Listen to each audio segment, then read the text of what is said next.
Welcome to this special edition of Jacksonville University's The Dolphin Channel News. I'm Ashley Adkins. And I'm Shannon Heath. Known as America's first planned city, Savannah became the primary city of the 13th and final colony, Georgia. Designed by James Oglethorpe in 1733, the city rests on a high bluff along the Savannah River. And if Savannah is the South's focal point for history, then this is the focal point for Savannah art. We're all local. We're probably an older crowd. This is a thing that a lot of people do after they retire. And there again, Savannah is such a beautiful area, and the trees and the landscapes. And I started doing little photo cards, and they sold.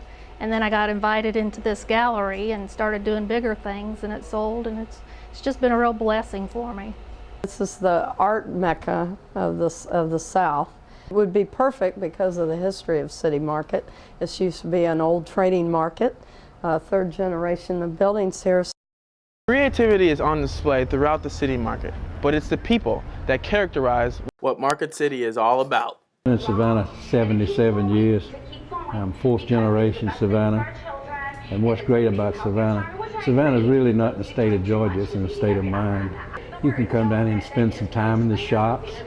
You can get good conversation, like right here.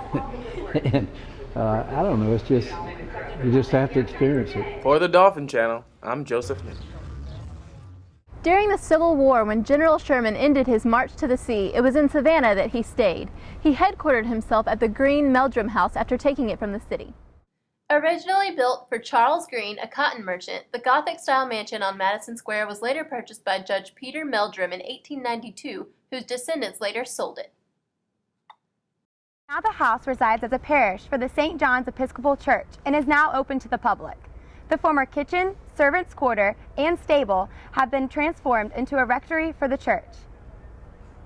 Anchoring the downtown skyline, Savannah's City Hall is a relative newcomer to Bull Street, debuting at the turn of the century, replacing the original colonial structure. City Hall dates back to 1906 and features a gilt-clad copper dome. The two floors open to the first steamship to set sail from Savannah to Liverpool. A trip that used to take months was now accomplished in just 7 days. The structure, designed by a local architect, originally cost more than $200,000. The City Hall opened to over 10,000 guests. During the 19th century, cotton was king in Savannah. Factors Walk and Factors Row bear testimony to the role cotton played in Savannah's history. Today, Factors Walk serves as a historic walkway where cotton merchants transacted their business. The men, also known as factors, prepared cotton for exporting. The building's unusual design made it possible to load cotton directly onto ships for exporting. Restaurants, bars, and shops line the significant former workplace, drawing in visitors by the thousands. Adjacent to Factors Walk, the historic riverfront continues to play an important role in Savannah's culture. A steep climb down the natural bluff leads to cobblestone walkways. Warehouses and factories of centuries ago stand renovated, now home to restaurants, art galleries, shops, and bars.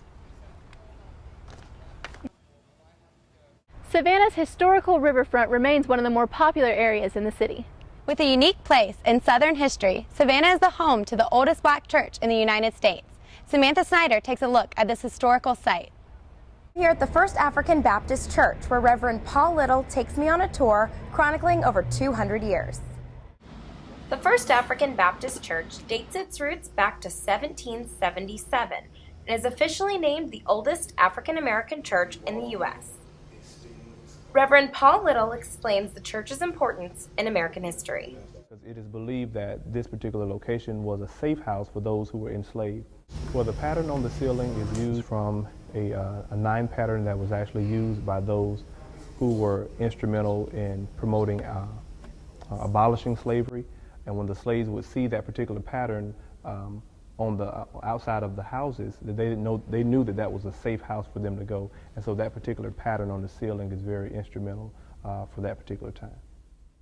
The actual structure is over 200 years old and still features many of the traits that made it a successful safe house for slaves on the historic Underground Railroad. It is believed that there were 14 tunnel systems that ran from as south as Jacksonville, Florida, to as north as the Canadian border.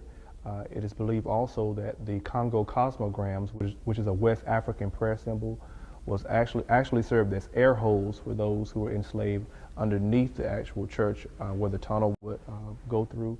And so they served as air holes as well for those who were passing through.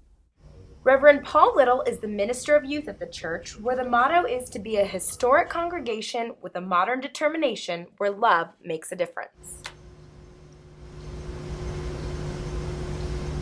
With services each and every Sunday, the church continues its living legacy serving the community. Named after the historic Battle of Chippewa in 1812, the square hosts a monument erected in honor of Savannah's founder.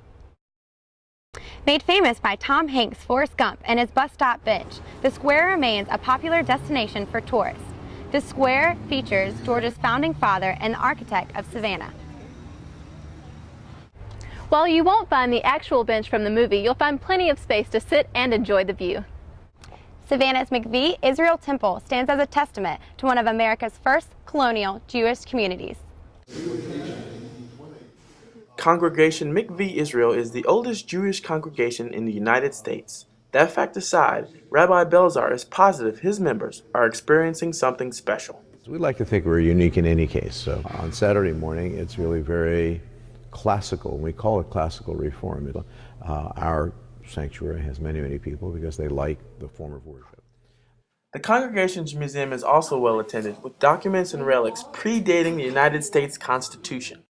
In the museum upstairs, you'll see the two oldest Torah scrolls. Both of them are well over 500 years old. So when they arrived here, one in 1733 and one in 1737, they were both old.